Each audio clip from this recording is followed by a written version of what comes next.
Hi, greetings. Today we are going to discuss determiners. Determiners. First example.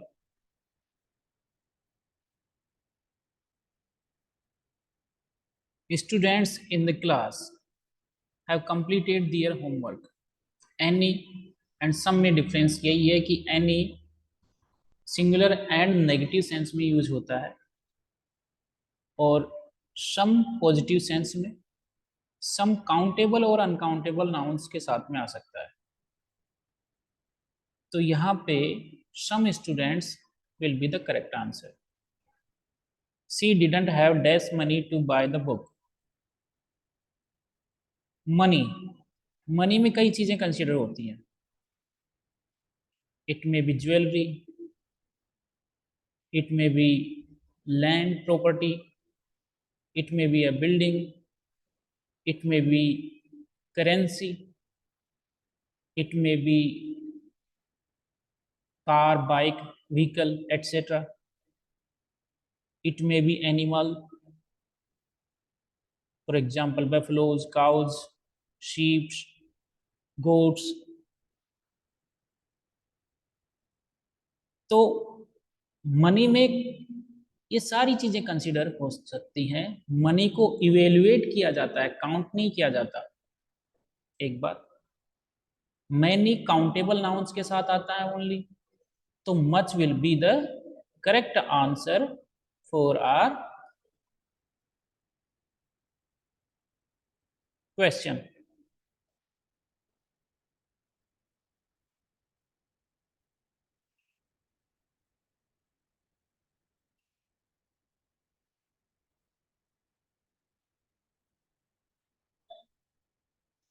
Okay, now third question.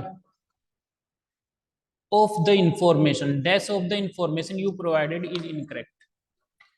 अब in general अगर कोई सूचना देता है तो क्या उसकी सारी सूचनाएं गलत होती हैं?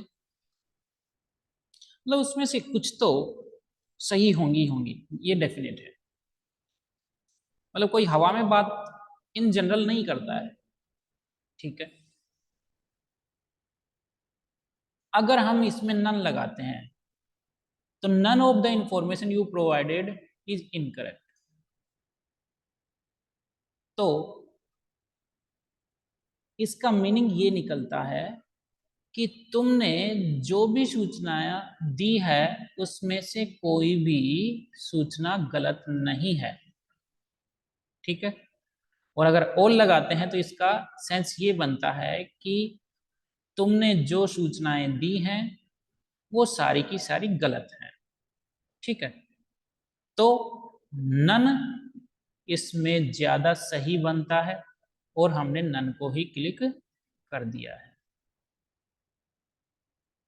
ठीक है, चलिए आगे देखते हैं. Dash flowers in the garden are blooming beautifully. Plural आया है, इसका मतलब ये काउंटेबल है. दैट सिंगुलर के लिए यूज होता है और दीज प्लूरल के लिए. ठीक है, तो these will be correct answer. Do you have dash idea how to solve this problem. Question पूछने वाले को ये उम्मीद कम थी कि ये इस समस्या को सोल्व कर सकता है, इसलिए यहाँ पे एनी आंसर हमारा सही रहेगा. नेगेटिव सेंस में यूज हो रहा है. There are dash books left on the shelf. Few answer ज्यादा सही रहेगा. ठीक है, क्योंकि कुछ किताबें ही वहां पर बची हुई हैं. ए फ्यू नेगेटिव सेंस में यूज होता है. I have seen dash of his movies. Movies plural है, आइदर सिंगुलर के लिए यूज होता है लेकिन बोथ टू के लिए यूज होता है, इसलिए हम क्या करेंगे, बोथ इसमें फिल कर देंगे. Dash students attended the seminar yesterday. Students countable हैं, मच अनकाउंटेबल के लिए आता है, तो मैनी बचा तो मैनी हम इसमें फिल कर देंगे. ठीक है, एक सेकेंड.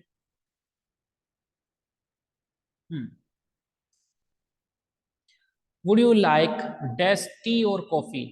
एनी नेगेटिव सेंस में यूज होता है, सिंगुलर के लिए यूज होता है। सम प्लूरल और अनकाउंटेबल नाउन्स के साथ में यूज होता है। तो यहाँ पर some will be the correct answer. Okay, wait a minute.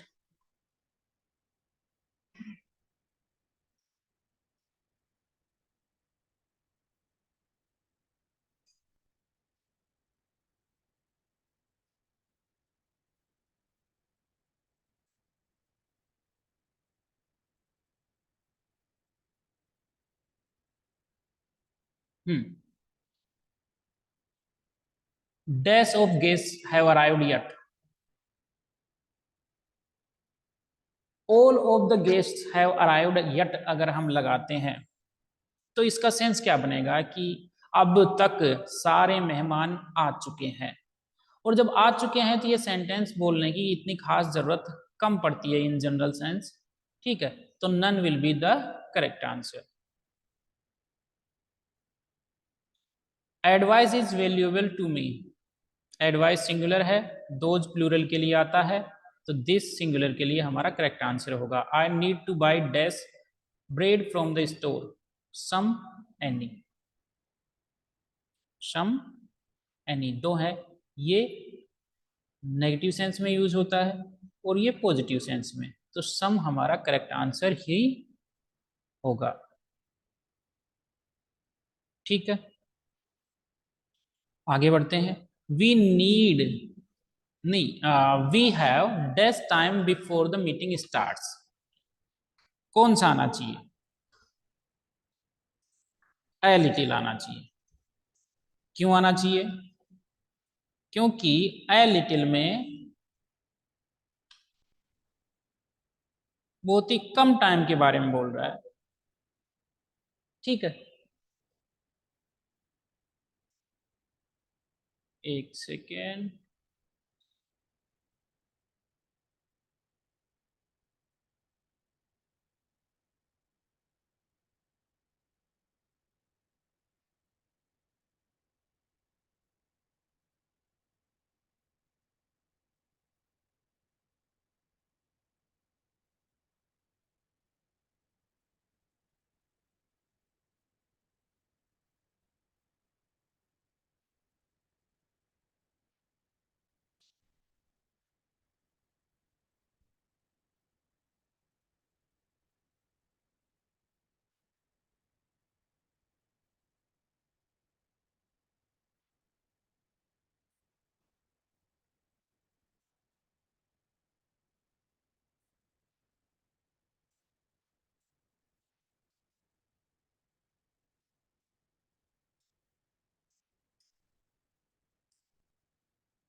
हाँ चलिए,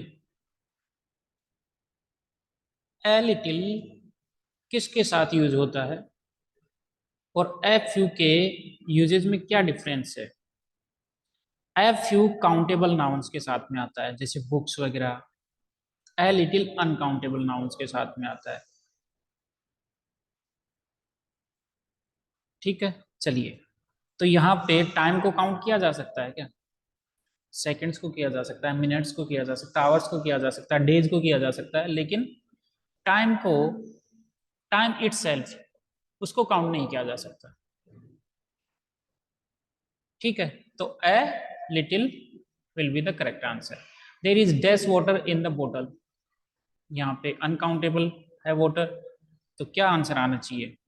लिटिल आंसर आना चाहिए, क्योंकि फ्यू वाले तो काउंटेबल के साथ में आते हैं। Dash the students who came to class on time were rewarded.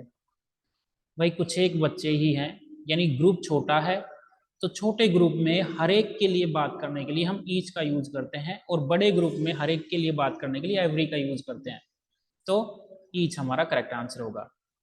Dash friends of mine are going to the concert. Friends plural है, यहाँ पे एफ यू बहुत ही कम नेगेटिव सेंस में यूज होता है काउंटेबल के लिए, लेकिन सम का यूज हम यहाँ पर कर सकते हैं, क्योंकि सम का मतलब होता है कुछ एक। Dash of the answers were correct, ठीक है। None of the answers were correct करते हैं तो इसका मतलब कोई भी उत्तर सही नहीं है, ऐसा तो नहीं होता। इन जनरल ऐसा होता है कि सभी आंसर सही हों, तो ऑल हम सही आंसर करेंगे यहाँ पे। वैसे यहाँ हमारे एग्जाम्पल्स में बहुत से एग्जाम्पल ऐसे हैं जो स्पीकर की मनोदशा पर डिपेंड करते हैं कि वो क्या कहना चाहता है, मूड्स पर डिपेंड करता है। ठीक है, सेंटेंस बदल भी सकते हैं, लेकिन हम जनरल सेंस लगा के हम इनको करेंगे।